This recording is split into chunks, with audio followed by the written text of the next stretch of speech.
starting. So here we go, factoring the difference of two squares. So now that you know how to factor quadratic trinomials are ax squared plus bx plus c. And the only ones I've taught you so far was a was what? A was 1, where a was equal to 1. So far that's the only thing I've taught you, okay? And, so today though, we're going to continue this. A may or may not be 1, but you'll see if it's not 1, you'll see how we deal with it in this particular case. But factoring the difference of two squares, what does difference mean? I mean, what operation? Like, you have sum, difference, product, and quotient. Which one of those is for what? You know, like, when they say the sum of two numbers, what are they talking about? Add, subtract, multiply, or divide. No, add. Sum is add, right? Yeah. When they talk about product, what are they talking about? What are they? Product. The answer to what kind of a problem? Product. Product is the answer to a multiplication, right? So that means multiply. So if they say that, you always know it's multiply. If they said quotient, what would that be? Answer to a division problem. To a division problem, right? But what if they said difference? Yeah, subtraction, right? Subtract. So when I'm talking about difference of two squares, I'm talking about subtracting one square from another square. Now let's talk about what is a square. All right, so we know difference means it's going to be subtracted. And then let's think about a square for just a second. All right, supposedly that's a square. Supposedly that's a square. Does that look more like a square? Sort of. Okay, so if the area of this square, what's the formula for area again? Length times width, right? Area is equal to length times width, or base times height, either one, right? And if the area was 16 inches squared, what would be the length of this side? Yes, right? 16 is a perfect square. We can take the square root of 16 and we get our two sides, 4 and 4. Right? Does it make sense? Yes, you see that? So a perfect square is awesome because it always has a perfect square root. Right? So what's the square root? Well, let me just ask this. Is 8 a perfect square? Yeah. No. No, it isn't, because I can't take the square root of 8. Okay, I just have to see if that's an emergency. It isn't. What about 25? Yes. Yeah, so you can take a square root of that and it would be 5, right? What about a squared? Is a squared a perfect square? And then becomes a. If I took the square root of a squared, that would equal a. What about b squared? B squared? It's b. Yeah, square root of b squared is b, right? Okay, so here's the rule for the difference of two squares. A squared minus b squared is equal to a plus b times a minus b. That's the rule right there. All right?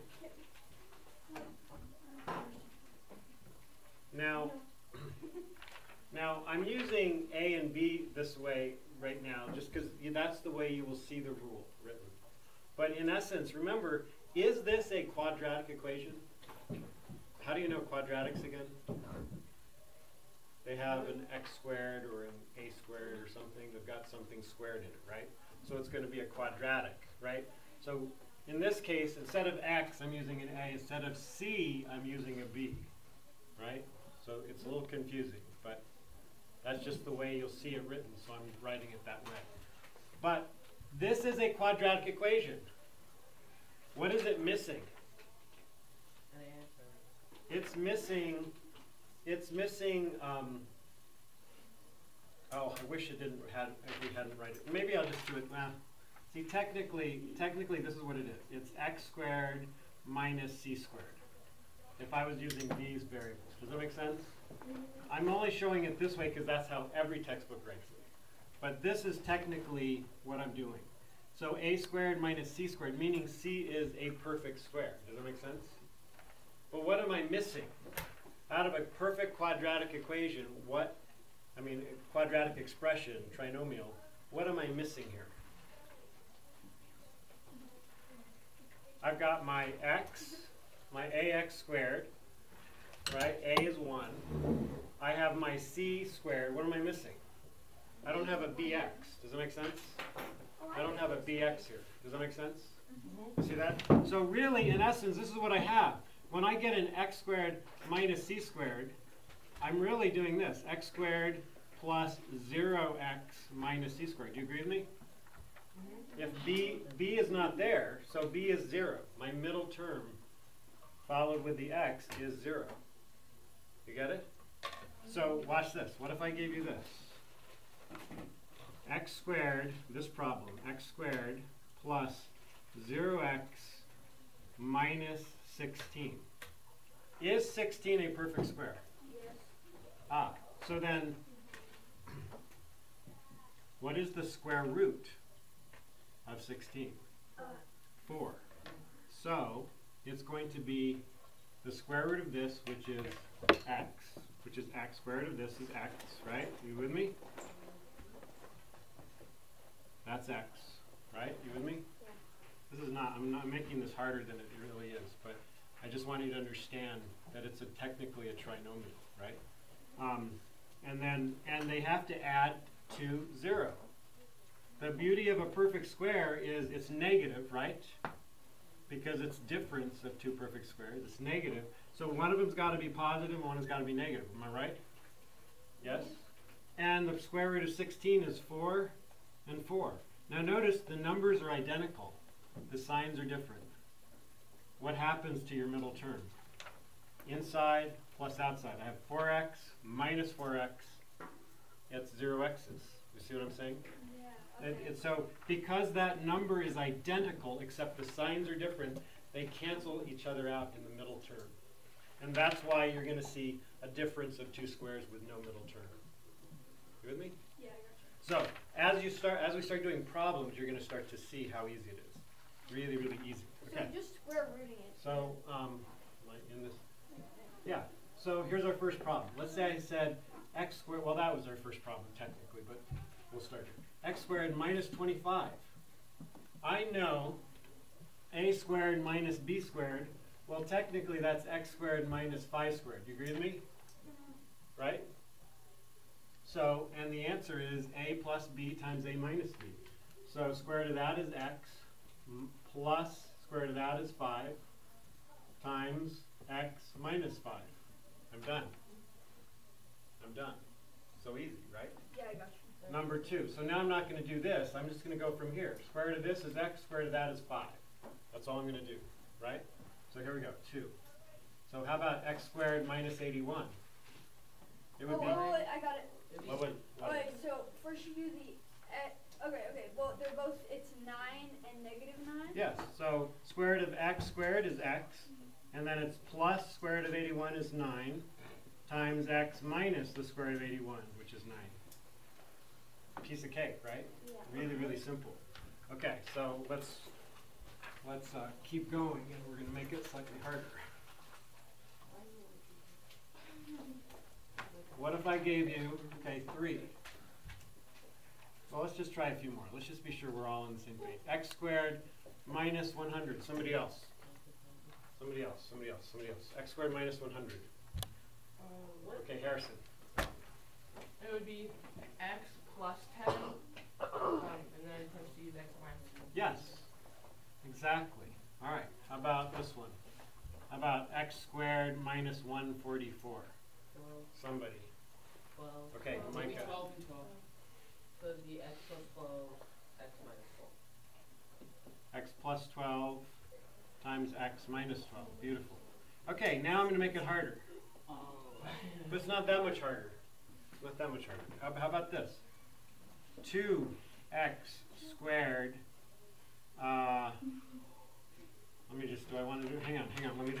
this is what I'm doing on these. I just have to be sure. Oh yeah, oh no, let me do another one first.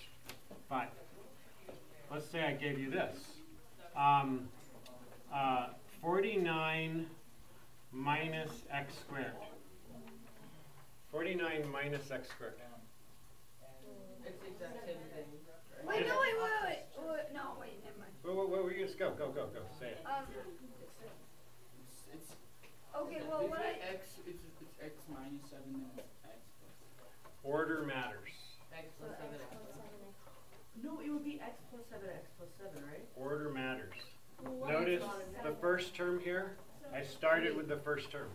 The first term here, what's the square root of 49? 7. I've got to start with 7 first, right? Because of the minus. If they were going to be both pluses, I wouldn't have to worry about that. But because one of them is minus, x minus 7 and 7 minus x are not the same thing, right? So I've got to go 7 plus x, right, times 7 minus x. Does that make sense? Yeah. Okay, that's 5. And then I'm just going to see what I did here. Yes, I do have to do that. Okay, so here, 5, 6. So what if I gave you this? 5x squared minus 45. Would you find? Does 5 have a perfect square? Wait, I have an idea. 5 is not a perfect square, right? Okay, an idea. Okay, so this is just an idea that looks like you could possibly do. You divide 45 times. Wait, I'm sorry. Go You ahead. divide 45 times 5 to equal 9, and then it turns to x's. So and what is that's that called? What is that? What is he talking about? Well, that's just an algebra. Factoring out the greatest common factor.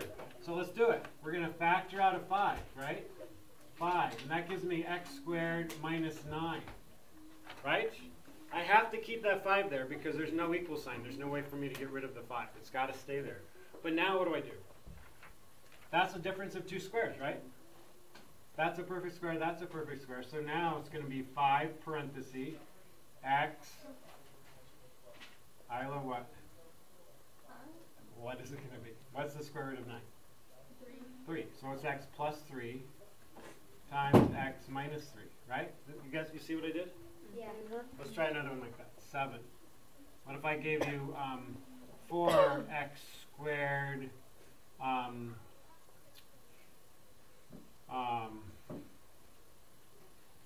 minus 36?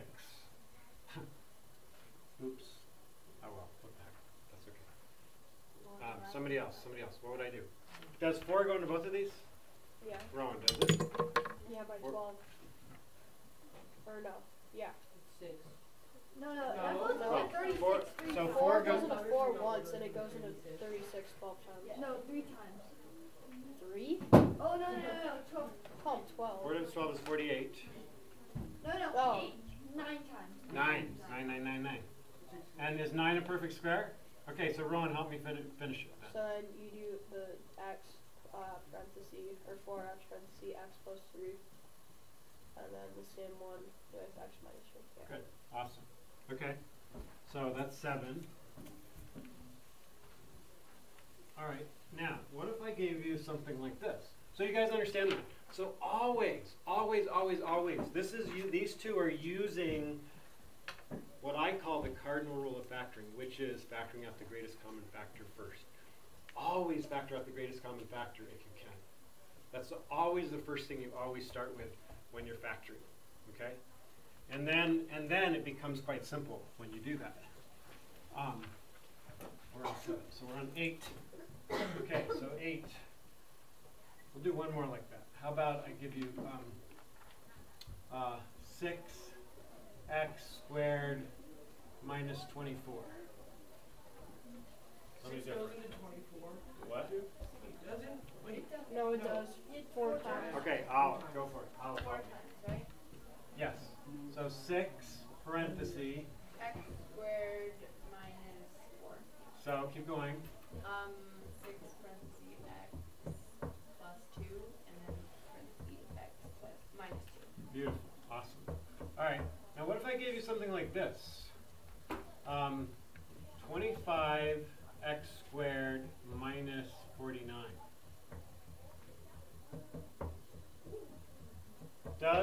Can I factor out a perfect, greatest common factor? Is there anything that goes in 25 that goes in 49 besides 1? No, right? Because the only thing that goes in 25 is 1 and 5, right? And 25. And none of those go into 49. So, bummer, right? Except that, what do you notice about 25 and 49? What do you notice about them? They're both a number above 24. Well, what else? Are they both perfect squares? Yes. Oh, so you could actually technically square root this whole thing instead of just square root the x squared, right? So what's the square root of 25x squared? 5x, right? So I could go 5x plus what? 7 times 5x minus 7. Whoa. Does that make sense? See that? All right. How about 10? Let me just write this.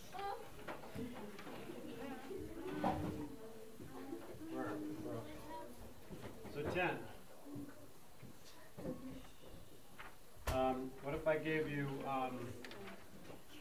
16x squared minus 81? It would be, wait, it would be 4x squared minus an 81. So it would be 4, the square root of 16 is 4. The square root of x squared is x. What did I do? Oh, 4 squared minus 9. I mean 4x squared, 4x minus 9. So 4x plus 9, Plus 9? right, times 4x Oh yeah, minus 9. Right? You guys see that? Yes. All right, maybe one more. Well, one more like that. How about I do 4x squared minus 36. Oh, that's interesting. That's interesting. Okay, but wait a minute. Wait a minute. This is an interesting one. Look at this. Yes, I would agree that you could do 2x plus 6 times 2x minus 6. No, it'd be 2x plus. But remember what I said. Always try to factor out a greatest common factor first. Does 4 go into 36? Yeah. So let's try it. So 4 parenthesis x squared minus 9. Oh, we did this one already. Did we do this one? Yeah, no, we didn't. Did I do this one? Oh, well, whatever. So anyways, so now I would simplify it, right? It would be 4 parenthesis x plus 3 times x minus 3. Now, if you had done it this way, if you had said 2x plus 6 times 2x minus 6, what do you notice is looks totally different, doesn't it? But what do you notice that's not done? Is this fully factored? Because we could factor a 2 out of this, right? And we could factor a 2 out of this. So the 2 times 2 would be the 4. And then we would have this again, right? So technically this would be the right answer. You see the difference? See the difference? Most of the time you're not going to be able, when they're both perfect squares, you're not going to be able to factor them out. But sometimes you will. All right, last two. Last two and we're done. And then you can work on the homework. Okay? Uh-oh. What did I just do? 11? Was that 11? Yeah. Yeah, 12. Okay, 12. All right. X squared minus 5.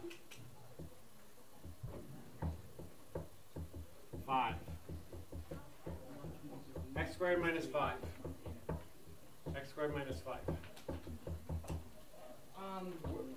Caleb is wealthy and he wants everybody to know he's waving his 100-cent dollar piece. Okay. All right. So, all right, here we go. Okay, x squared minus 5. Bummer. 1 goes into 5. The 1 front of the x. Okay, wait. Well, does 2.5, it is cutting 5 in half the same as square rooting 5. No, because 2.5 times 2.5, I believe, is like 6.25 or something like that. Right? So perfect square root? No. Correct. However, could we write it? Could we still factor it? This is the weirdest one. These are the weirdest ones, but they're so easy. Because what's the square root of x squared? X plus the square root of 5 times x minus the square root of 5. Am I losing you guys? No. You see that? So what about this one? 13. X squared minus 17. It would be x the square root of 17. So we are moving into math that is going to have square roots in the answer sometimes, okay? And just so you know. So that we're moving into that. So anyways, that's it. That's all you need to know in order to do the homework, and the homework will take you, it'll be pretty easy. It is pretty easy. But the key is to understand, guys, wait a minute, Caleb, just to review real quickly. The key is to understand that even though this is a difference of two squares, it is a trinomial, even though it looks like a binomial. There is a 0, the b is 0. So it's whatever outside plus inside is, they have to add up to 0, right? Positive square root of 5 minus square root of 5 is 0. All right, that's it. Okay.